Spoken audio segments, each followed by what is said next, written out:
How to reset sharper image massage gun. Hey everybody, welcome back to our channel. In today's video, we will be guiding you on how to reset your sharper image massage gun. So without any delay, let's just dive right into the video. So, in order to reset your massage gun, make sure the device is completely off and then take a paper clip or similarly a thin or long object and insert it into the massage gun's reset button while you press the gun's power button. After that, hold the button for 10 seconds or so and then release.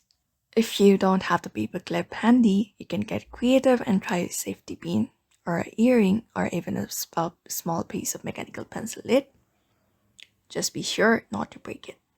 If you don't know how to reset a sharper image massage gun, what you can do is reach out to the manufacturer also.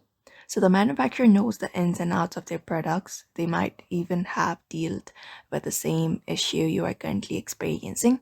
So if you cannot figure out what is wrong with the massage gun or you want to reset your sharper image massage gun, you can call or email the customer service and they will be able to help you reset your device. And if you have a product guidebook, refer it for advice as well, and your product guide will be able to give you information specific to your massage gun. So that is it. These are the process you may follow up in order to reset your sharper image massage gun. So therefore, I hope this video was helpful to you and thank you for watching this video.